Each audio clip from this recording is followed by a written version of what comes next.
Make a date with Rev Dr Ebenezer Markwei at 6 a.m. from Monday to Saturday on Graphic Online via Facebook and YouTube as he expounds on matters of faith. Graphic Online, truth and accuracy every day.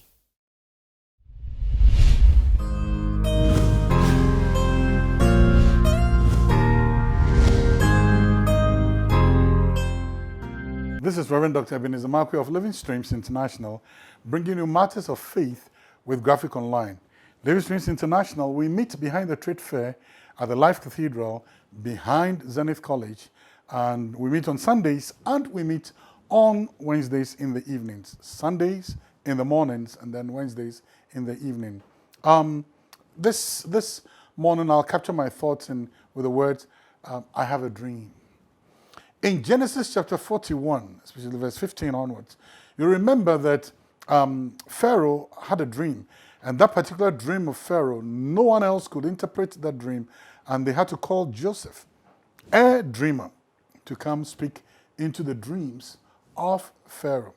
So a dreamer was invited to speak into another man's dream. And not just to speak into another man's dream, but another S.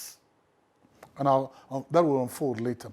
To speak into the dreams of another man, and then for another S into the dream, S like A, B, C, D, E, F, G, H, I, J, K, Q, R, S. That was it. Now, if you remember, the story of Joseph is a story of dreams, a dreamer. In actual fact, if you remember, he had a dream.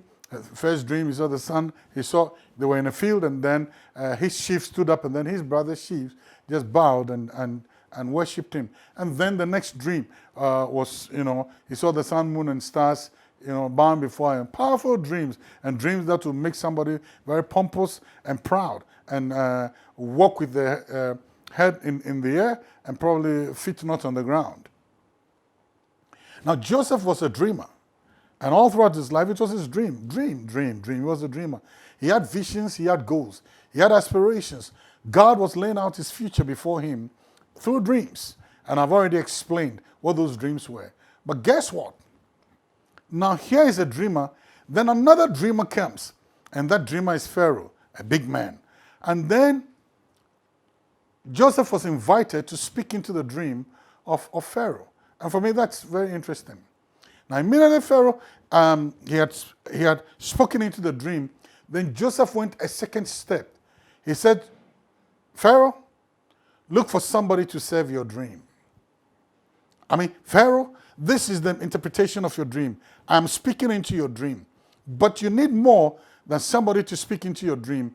You need somebody to serve your dream. And Pharaoh said, wow, let this person serve my dream. Can you believe this? A dreamer burying his dream to serve somebody's dream. Now, he had dreams of his own, and he had dreams of grandeur. He had dreams of power. He had royal, regal dreams, dreams of splendor, dreams that were mind-blowing, sun, moon, and stars. But then he had come to a place where God had taught him that the pathway to the reality or the realization of your dream is to serve somebody else's dream. Joseph said, listen, Pharaoh, I'm a dreamer too. He could have told him, I'm a dreamer too. In fact, I dreamt this and this and that and that. He never mentioned it once. He just said, sir, look for somebody who would serve your dreams. And in offering himself to serve Pharaoh's dreams, his dream became a reality. The dreams of Joseph were twofold. Number one, his sheep standing up. I've already explained it. That talks about the harvest. That everybody was going to have their harvest, but his harvest was going to stand up. And his harvest was not just going to stand up, his harvest was going to serve the harvest of his brothers, because the kingdom principle is the greatest is the servant. So his harvest was going to serve the harvest of his brothers. That's the first dream. The first dream was purpose. The second dream was placement. And like I said, it was Egypt. Sun, moon, and stars. The highest gods in Egypt, the sun god and the moon goddess. And now guess what? The Egyptians were stargazers. They built their pyramids according to the constellation of the stars. Or they were stargazers. So God was saying the geography for your dream is in Egypt. But see, the pathway by which his dream became a reality. He chose to serve. He chose to bury his dream.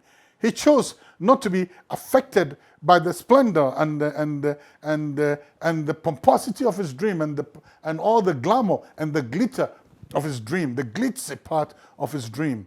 He said, Pharaoh, I like to serve your dream. In serving Pharaoh's dream, he became the biggest fish in the whole of Egypt. And guess what?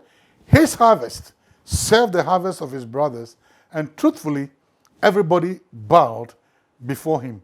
Sun, moon, and stars bowed before him. So guess what? I have a dream, and so you have a dream. But sometimes God brings us to the place for us to bury our dream, not for it to die. Your dream won't die. But the pathway for your dream becoming a reality is the service. It's an offering your service for another man's dream. In serving somebody else's dream, your dream becomes a reality. Too many people are walking around, I have a dream, I have a dream. I have a dream, I have a dream. And your dream will never see reality unless you walk the road of service. Service to another man's dream. He that is faithful in another man's vineyard, or he that is faithful in another man's business, would also have his own entrusted to him. Guess what? Elisha getting the double was by pouring water, serving Elijah. Sometimes we're too high. Sometimes we're too pompous. Sometimes we're too heady and high-minded and think that we are it. In actual fact, we're not. And many times your destiny or your success story is delayed, or the narrative of your story becomes murky, and the narrative of your story ends in failure, not because of anything, but you refuse to place down your dreams at the feet of somebody else's dream. In serving somebody's dream, your dream becomes a reality. You know what? God is not looking for captains. He's looking for servants. See you later.